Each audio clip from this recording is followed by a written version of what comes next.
Welcome back. നമ്മൾ കഴിഞ്ഞ ക്ലാസ്സിൻ്റെ ബാക്കി പ്ലാറ്റോസ് കമൻസ് ഓൺ ഡ്രാമ, അതിൽ 2 റീസൺ നമ്മൾ ഡിസ്കസ് ചെയ്തു. മൂന്നാമത്തെ reason tragic and comic pleasure. Tragic pleasure and comic pleasure, ഇങ്ങനൊരു കൺസെപ്റ്റ് അദ്ദേഹം പറഞ്ഞിട്ടുണ്ട്. ഇത് സെപ്പറേറ്റ് ആയിട്ട് ചെയ്യാനുള്ള കാരണം ഇത് സെപ്പറേറ്റ് ആയിട്ടും പരീക്ഷയ്ക്ക് പാരഗ്രാഫ് ക്വസ്റ്റ്യൻസ് ആയിട്ട് ചോദിക്കാറുണ്ട്. Okay, so let's see what is this tragic pleasure and comic pleasure. ഡ്രാമയെക്കുറിച്ചുള്ള സംസാരിക്കുമ്പോൾ ഡ്രാമ 2 തരത്തിലുണ്ട്. നമുക്കറിയാം, ട്രാജഡി അതുപോലെ തന്നെ കോമഡി. ട്രാജഡി എന്ന് പറയുമ്പോൾ അതിൻ്റെ എൻഡിങ് സാഡായിരിക്കും, ദുഃഖപര്യവസായിയാണ് അല്ലേ. കോമഡി എന്ന് പറയുമ്പോൾ അതിൻ്റെ എൻഡിങ് ഒരു ഹാപ്പി എൻഡിങ് എന്നുള്ള രീതിയിലായിരിക്കും വരിക. So that is the difference between this tragedy and comedy. ഇനി നമ്മളൊരു ട്രാജിക് ഡ്രാമയെക്കുറിച്ച് സംസാരിക്കുന്ന സമയത്ത് അതിനകത്തുള്ള ഇവൻസും ഇൻസിഡൻസും ഒക്കെ പേര് സൂചിപ്പിക്കുന്നത് പോലെ തന്നെ ട്രാജിക്കാണ്, പെയിൻഫുൾ സീൻസാണ് ഉണ്ടാവുക അല്ലേ. അതുപോലെ കോമഡി എന്ന് പറയുന്നൊരു ഇതിനകത്താണെന്നുണ്ടെങ്കിൽ അവിടെ ഹാപ്പി ആയിട്ടുള്ള കാര്യങ്ങളായിരിക്കും, എസ്പെഷ്യലി എൻഡിങ് ഒക്കെ വരിക.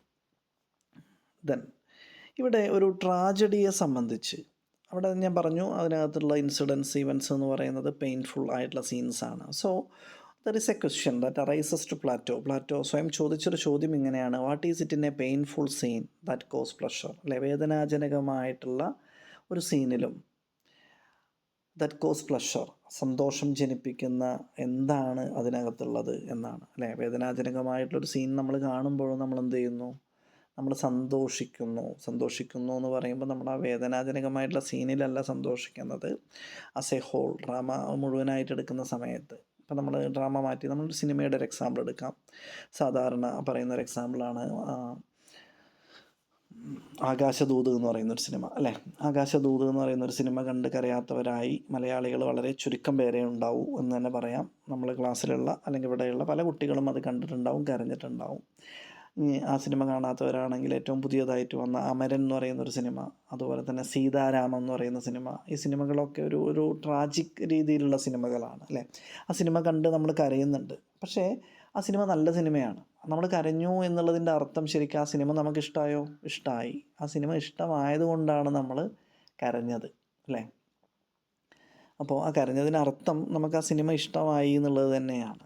സോ എഗെയിൻ, അപ്പോൾ അവിടെ വേദനാജനകമായിട്ടുള്ള കാര്യങ്ങളാണ് ആ സിനിമയ്ക്കകത്ത് കാണിക്കുന്നതെങ്കിലും നമുക്ക് ആ സിനിമ ഇഷ്ടമായി, അല്ലെങ്കിൽ നമ്മൾ സന്തോഷിക്കുന്നു ആ സിനിമ കണ്ട്, അല്ലെങ്കിൽ ആ ഡ്രാമ കണ്ട് നമ്മൾ സന്തോഷിക്കുന്നു. That pleasure takes the form of weeping, അല്ലെങ്കിൽ ടിയേഴ്സ് എന്ന് വേണമെങ്കിൽ പറയാം അല്ലെ. കണ്ണുനീരിൻ്റെ രൂപത്തിലാണ് നമ്മൾ ആ സന്തോഷം അവിടെ എക്സ്പ്രസ് ചെയ്തത്. ഓക്കെ, അപ്പോൾ നമ്മൾ എന്താ പറയുക, വേദനാജനകമായിട്ടുള്ള കാഴ്ചകളാണ് ട്രാജഡിക്കകത്ത് കാണുന്നതെങ്കിലും നമ്മളത് എൻജോയ് ചെയ്യുന്നു, നമ്മളതിനെ എന്താ പറയുക, സ്വീകരിക്കുന്നുണ്ട്. സന്തോഷം നമ്മൾ കണ്ണുനീരിലൂടെ പ്രകടിപ്പിക്കുന്നു എന്നും നമുക്ക് പറയാൻ പറ്റും.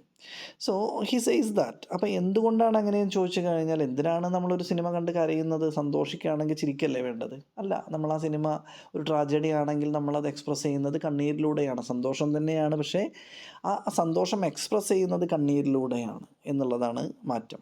So he says human nature is a mixture of heterogeneous feelings like anger, envy, fear, grief etcetera. മനുഷ്യൻ്റെ സ്വഭാവം എന്ന് പറയുന്നത്, അല്ലെങ്കിൽ മനുഷ്യൻ്റെ നേച്ചർ എന്ന് പറയുന്നത് പല വിധത്തിലുള്ള വ്യത്യസ്തമായിട്ടുള്ള വികാരങ്ങളുടെ ഒരു മിക്സ്ചറാണെന്ന് പറയുന്നത്. അതിനകത്ത് ആങ്കർ, ദേഷ്യം, അതുപോലെ തന്നെ എൻവി, പക, അസൂയ പോലെയുള്ള വികാരങ്ങളുണ്ട്. ഫിയർ, പേടി, ഗ്രീഫ്, ദുഃഖം അല്ലേ, സ്നേഹം, ലവ്, അങ്ങനെയുള്ള പലതരത്തിലുള്ള വികാരങ്ങളുടെ ഒരു മിക്സ്ചറാണ് നമ്മളുടെ എന്താ പറയുക, നമ്മുടെയൊക്കെ മനസ്സിനകത്ത് പലതരത്തിലുള്ള വികാരങ്ങൾ അടിഞ്ഞുകൂടി കിടക്കുന്നുണ്ട് അല്ലേ. അങ്ങനെയുള്ള വികാരങ്ങളുടെ ഒരു മിക്സ്ചറാണ് ഹ്യൂമൻ നേച്ചർ എന്ന് പറയുന്നത്. അപ്പോൾ നമ്മൾ ആ സിനിമ കണ്ടു, നമുക്ക് ഇഷ്ടപ്പെട്ടു അല്ലേ, നമ്മൾ കരഞ്ഞു എന്ന് തന്നെ പറയാം. അപ്പോൾ നമ്മളവിടെ കരഞ്ഞത് എന്തിനാ? We love to do that അല്ലേ, അല്ലെങ്കിൽ നമുക്ക് കരയാൻ ഇഷ്ടമായതുകൊണ്ട് നമ്മൾ കരഞ്ഞു എന്നുള്ളതാണ്. അതാണ് അദ്ദേഹം വീണ്ടും ചോദിക്കുന്നുണ്ട്: why does a man വീപ്പ് or get angry? എന്തിനാണ് ഒരു മനുഷ്യൻ ദേഷ്യപ്പെടുന്നത്, അല്ലെങ്കിൽ എന്തിനാണ് ഒരു മനുഷ്യൻ കരയുന്നത്, എന്തിനാണ് ഒരു മനുഷ്യൻ ചിരിക്കുന്നത്? ഉത്തരത്തിലേ ഉള്ളൂ, നമുക്കത് ചെയ്യാൻ ഇഷ്ടമുണ്ടായിട്ട്. അല്ലെ, ചില ആളുകൾ പെട്ടെന്ന് ചിരിക്കും, ചില ആളുകൾ പെട്ടെന്ന് സങ്കടപ്പെടും, ചില ആളുകൾ പെട്ടെന്ന് ദേഷ്യപ്പെടും, ചില ആളുകൾക്ക് പെട്ടെന്ന് സന്തോഷിക്കും അല്ലേ. അങ്ങനെ പല രീതിയിലാണ് ആളുകളുടെ ബിഹേവിയർ. വളരെ സെൻസിറ്റീവായിട്ടുള്ള ആളുകളുണ്ടാവും. അപ്പോൾ എന്തിനാണ് ഇപ്പോൾ പെട്ടെന്ന് എന്തിനാണ് ഒരാൾ കരയണത്? അയാൾക്ക് കരയാനാണ് ഇഷ്ടം, ആൾ കരഞ്ഞുകൊണ്ടിരിക്കുന്നു അല്ലേ. ഇപ്പോൾ ഒരാൾക്ക് ചിരിക്കാൻ ഇഷ്ടം, ആൾ ചിരിക്കുന്നു എന്നുള്ളതാണ്. നമ്മൾ നമ്മുടെ വികാരങ്ങളെ പല രീതിയിലാണ് എക്സ്പ്രസ് ചെയ്യുന്നത്. ഇപ്പോൾ നോക്കുക, നമ്മൾ ഈ തർക്കുത്തരം പറയുന്ന ആൾക്കാരുണ്ടല്ലോ, ഈ അവർക്ക് ഒരു തർക്കുത്തരം പറഞ്ഞിട്ടില്ലെങ്കിൽ അന്ന് ഉറക്കം കിട്ടില്ല. അല്ലെങ്കിൽ ഈ വഴക്ക് കൂടുന്ന ആളുകൾ ഒരു ദിവസം ആരോടെങ്കിലും ഒന്ന് വഴക്കുണ്ടാക്കിയിട്ടില്ലെങ്കിൽ അവർക്ക് ഉറക്കം വരില്ല. അതവരുടെ ക്യാരക്ടറിൻ്റെ ഒരു ഭാഗമാണ്, അല്ലെങ്കിൽ അവരത് ചെയ്യാൻ ഇഷ്ടപ്പെടുന്നു എന്നുള്ളതാണ്. ഇസ്ന്റ് ഇറ്റ്? അപ്പോൾ നമുക്ക് കരയുന്നത് എന്തുകൊണ്ടാണ്? നമ്മൾ കരയാൻ ഇഷ്ടപ്പെടുന്നു എന്നുള്ളത് കൊണ്ടാണ്. അല്ല, നമ്മൾ ചിരിക്കുന്നത് നമ്മൾ ചിരിക്കാൻ ഇഷ്ടപ്പെടുന്നു എന്നുള്ളത് കൊണ്ടാണ്. ഇവിടെ നമ്മളൊരു ട്രാജഡി ഡ്രാമ കാണുന്നു. ട്രാജഡിയിലെ വളരെ കൊലപാതകങ്ങളും അല്ലെങ്കിൽ മേഡേഴ്സും ചോരക്കളിയും ഒക്കെ അതിനകത്തുണ്ടാവും. ഇപ്പോൾ കിങ് ലിയർ ഒക്കെ ആണെന്നുണ്ടെങ്കിൽ ഒരുപാട് മരണങ്ങൾ സംഭവിക്കുന്നു, അല്ലേ? നമ്മളത് കണ്ട് കരയുന്നു. ആ കരയാൻ നമ്മൾ ഇഷ്ടപ്പെടുന്നു എന്നുള്ളത് കൊണ്ടാണ് നമ്മൾ കരയുന്നത്. ഓക്കെ. അപ്പോൾ ഇതാണ് അദ്ദേഹം പറയുന്ന ഒരു ട്രാജിക് പ്ലഷർ എന്ന് പറയുന്ന ഒരു കൺസെപ്റ്റ്. അതായത് വേദനാജനകമായിട്ടുള്ള ഒരു സീനിനകത്തും നമ്മളൊരു സന്തോഷം കണ്ടെത്തുന്നു. പക്ഷേ ആ സന്തോഷം നമ്മളത് എക്സ്പ്രസ് ചെയ്യുന്നത് കണ്ണുനീരിലൂടെ ആയിരിക്കാം, അല്ലേ? കണ്ണുനീരിലൂടെയാണ്, അല്ലെങ്കിൽ കരഞ്ഞിട്ടാണ് നമ്മളത് എക്സ്പ്രസ് ചെയ്യുന്നത്. കാരണം കരയാൻ നമ്മൾ ഇഷ്ടപ്പെടുന്നു എന്നുള്ളത് കൊണ്ടാണ്. ഈ ഒരു കൺസെപ്റ്റിനെയാണ് അദ്ദേഹം ട്രാജിക് പ്ലഷർ എന്ന് വിശേഷിപ്പിക്കുന്നത്. ഇനി കോമിക് പ്ലഷർ, അതായത് കോമഡിയിൽ നിന്നും നമുക്ക് എന്ത് സന്തോഷമാണ് കിട്ടുന്നത്?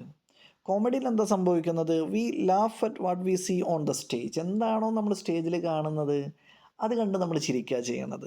എസ്പെഷ്യലി ഈ ഗ്രീക്ക് ട്രാജഡീസൊക്കെ സറ്റേറിക്കൽ ഇൻ നേച്ചർ എന്ന് പറയാം. ദേ വർ സറ്റേറിക്കൽ. സറ്റയർ എന്ന് പറഞ്ഞു കഴിഞ്ഞാൽ ആക്ഷേപഹാസ്യം, അല്ലേ? സമൂഹത്തിലുള്ള ഫോളീസ്, തിന്മകൾ, അല്ലെ വിഡ്ഢിത്തരങ്ങളൊക്കെ എന്ത് ചെയ്യുന്നു, നാടകത്തിലൂടെയൊക്കെ തുറന്നു കാണിക്കുന്നു. അതിനെ കളിയാക്കിക്കൊണ്ട് അതിനെ തിരുത്തുന്നു. ഇതാണ് സറ്റയർ എന്ന് പറയുന്നത്. ഇസ്ന്റ് ഇറ്റ്? അപ്പോൾ ഈ പറയുന്ന ഗ്രീക്ക് ഡ്രാമാസൊക്കെ സറ്റേറിക്കലായിരുന്നു. അതിനകത്തൊക്കെ ചിരിക്കാനുള്ള എലമെൻറ്റ്സ് ഉണ്ടായിരിക്കും. പക്ഷെ ഇവിടെ അദ്ദേഹം ചോദ്യം ചെയ്യുന്നത് ആ ആ ചിരിക്കാനുള്ള ഒരു കോമഡിയുടെ സോഴ്സിനെ കുറിച്ചാണ്. അതാണ് അദ്ദേഹം ഇവിടെ ചർച്ചാ വിഷയമാക്കുന്നത്. We laugh at seeing a coward acting as a brave man. അല്ലെ, ഒരു കവേർഡ് ഭീരുവായിട്ടുള്ളൊരു മനുഷ്യൻ അദ്ദേഹം ഒരു ബ്രേവ് മാനായിട്ട് അഭിനയിക്കുന്നത് കാണുമ്പോൾ നമുക്ക് ചിരി വരുന്നു. അപ്പോൾ ഒരു ടിപ്പിക്കൽ എക്സാമ്പിളാണ് മണിച്ചിത്രത്താഴ് എന്ന് പറയുന്ന സിനിമയിലെ ആദ്യ സീനിൽ തന്നെ ഇന്നസെൻറ്റിൻ്റെ കഥാപാത്രം ആ കൊട്ടാരത്തിനകത്തേക്ക് പ്രവേശിക്കുന്നതും പെയിൻറ്റ് പണിക്കാരൻ്റെ പേര് വിളിച്ച കൊട്ടാരത്തിലൂടെ നടക്കുന്നതും, അല്ലേ? ആളെ കാണാതാവുമ്പോൾ ഭയപ്പെടുന്നതും പിന്നീട് ആ ഒരു ചാരി വെച്ച വടി തന്നെത്താലെ വീഴുന്നതും ആ ഒരു കസേര അങ്ങനെ ആടുന്നത് കണ്ട് പേടിക്കുന്നതും. അപ്പോൾ അദ്ദേഹം പേടിച്ചു. അദ്ദേഹം ഒരു ഭീരുവാണ്, കവാർഡാണ്. പക്ഷേ അവിടെ വെച്ച് അദ്ദേഹം എന്ത് ചെയ്യുന്നുണ്ട്? ഒരു ധീരനെ പോലെ ആവാനുള്ളൊരു ശ്രമം നടത്തുന്നുണ്ട്, അല്ലേ? അത് ഒരു കോമിക്കായിട്ടുള്ള ഒരു സീനാണ്. അപ്പോൾ പലപ്പോഴും എന്താ പറയുക, ഇത്തരത്തിലുള്ള പല കോമഡി ഉണ്ടാവുന്നതും കഥാപാത്രത്തിൻ്റെ വീക്ക്നെസ്സിൽ നിന്നാണ്. അത് തെറ്റാണ് എന്നാണ് അദ്ദേഹം സ്ഥാപിക്കുന്നത്, പ്ലാറ്റോ പറയുന്നത്. Plato says that such pleasure is bad because it arises from the weakness of the character. അല്ലേ? കഥാപാത്രത്തിൻ്റെ വീക്ക്നെസ്സിൽ നിന്നുണ്ടാകുന്ന തമാശ തെറ്റാണ്. ഇപ്പോൾ ഒരു എക്സാമ്പിൾ പറയാം. സാധാരണ നമ്മൾ കാണുന്ന നാടകങ്ങളിലാണെങ്കിലും സിനിമകളിലാണെങ്കിലും ഈ ഭ്രാന്താശുപത്രി, അല്ലേ? മാനസിക വിഭ്രാന്തിയായിട്ടുള്ള ഒരു കൂട്ടം ആളുകളുടെ ഒരു സങ്കേതം. ആ സങ്കേതം എല്ലായ്പ്പോഴും ഒരുപാട് നല്ല തമാശകളുടെ, ആളുകളെ ചിരിപ്പിക്കുന്ന ഒരു സീനാണ്. അല്ലെങ്കിൽ ഒരു മുടന്തനായ വ്യക്തി ഒരു പ്രത്യേക രീതിയിൽ മുടന്തി നടന്നു പോകുന്നത് കണ്ട് നമ്മൾ പലപ്പോഴും ചിരിക്കാറുണ്ട്. അതും അല്ലെങ്കിൽ ഒരാൾ വീഴുന്നു, ചാണകക്കുഴിയിലേക്ക് വീഴുന്നതോ റോഡിൽ തട്ടിത്തടഞ്ഞ് വീഴുന്നതോ ഒക്കെ നമ്മൾ ചിരിച്ചുകൊണ്ട് ആസ്വദിക്കാറുണ്ട്. നോക്കുക, ഒരു ബുദ്ധിമാന്ദ്യമുള്ള ഒരാൾ, ഒരു എന്താ പറയുക, ഒരു ഭ്രാന്താശുപത്രിയിൽ ജീവിക്കുന്ന ഒരാൾ, അല്ലേ? അയാളെ സംബന്ധിച്ച് അയാളെ സംബന്ധിച്ച് ഒരിക്കലും എന്തല്ല, അയാളുടെ തെറ്റുകൊണ്ടല്ല അയാൾക്കൊരു ബുദ്ധിമാന്ദ്യം സംഭവിച്ചിട്ടുള്ളത്. മറിച്ച് അയാളുടേതല്ലാത്തൊരു തെറ്റിനെയാണ് നമ്മളവിടെ കളിയാക്കി ചിരിക്കുന്നത്, അല്ലേ? ഒരാൾ റോഡിൽ തട്ടിത്തടഞ്ഞ് വീഴുക എന്ന് പറയുന്നത് നമ്മൾ ഓടിപ്പോയി അദ്ദേഹത്തെ പിടിച്ച് എഴുന്നേൽപ്പിക്കുന്നതിന് പകരം നമ്മൾ ചിരിച്ചുകൊണ്ട് നിൽക്കുകയാണോ വേണ്ടത്? അല്ല, അല്ലേ? ഒരാൾ ചാണകക്കുഴിയിലേക്ക് കാല് തെറ്റി വീഴുന്നു, നമ്മൾ അയാളെ നോക്കി ചിരിക്കുകയല്ല വേണ്ടത്. We should pity on him, അല്ലെ? We must pity him instead of ലാഫിങ്. അയാളെ നോക്കി കളിയാക്കി ചിരിക്കുന്നതിന് പകരം നമ്മൾ എന്ത് ചെയ്യണം? നമ്മൾ അയാൾ എന്താ പറയുക, വി ഷുഡ് ഫീൽ പിറ്റി. നമുക്ക് അയാളോട് ദയ തോന്നണം, അല്ലേ? സഹാനുഭൂതി തോന്നണം. പക്ഷേ പ്ലാറ്റോ പറയുന്നുണ്ട്, he warns against too much pity and too much laugh. അല്ലേ? നമ്മൾ വളരെയധികം എന്ത് ചെയ്യാൻ പാടില്ല? ചിരിക്കാൻ പാടില്ല. വളരെയധികം പിറ്റി കാണിക്കാനും പാടില്ല എന്നുള്ളതാണ്. നോക്കുക, നോർമൽ ലൈഫിലാണെങ്കിലും ഒരാളവിടെ വീണ് കിടക്കുമ്പോൾ നമ്മൾ അയാളെ നോക്കി ചിരിക്കുകയാണോ വേണ്ടത്? അല്ല. ഇത്രേ പ്ലാറ്റോ പറയുന്നുള്ളൂ. ഒരു കഥാപാത്രത്തിൻ്റെ വൈകല്യത്തിൽ നിന്നുണ്ടാവുന്ന കോമഡി, ആ കോമഡിയെ നമ്മൾ എൻ്റർടൈൻ ചെയ്യരുത് എന്ന് പറയുന്നു. The source of the laugh is the incongruity between what he is and what he pretends to be. നമുക്കവിടെ സോഴ്സ് ഓഫ് ദി ലാഫ് അല്ലേ, ഈ ചിരിയുടെ സോഴ്സ്, ഒറിജിൻ എന്ന് പറയുന്നത്, സ്രോതസ് എന്ന് പറയുന്നത് എന്തായിരിക്കണം? ഇൻകോൺഗ്രുറ്റി എന്ന് പറഞ്ഞു കഴിഞ്ഞാൽ ചേർച്ചയില്ലായ്മ, സ്വരച്ചേർച്ചയില്ലായ്മ, വൈരുദ്ധ്യം എന്നൊക്കെ പറയാം. ബിറ്റ്വീൻ വാട്ട് ഹി ഈസ്, അയാൾ എന്താണ് എന്നും, and what he pretends to be, അയാൾ എന്താവാൻ ശ്രമിക്കുന്നു എന്നും, അല്ലേ?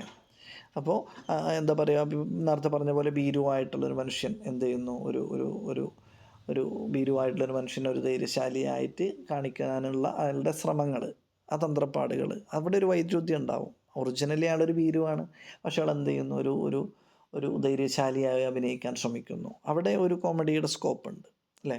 അല്ലാതെ നമ്മൾ ഈ മുടന്തനെ നോക്കി കളിയാക്കി ചിരിക്കുക, ബുദ്ധിമാന്ദ്യമുള്ള ആളുകളെ കളിയാക്കി ചിരിക്കുക, ഇത് തെറ്റാണ് എന്ന് അദ്ദേഹം പറയുന്നു.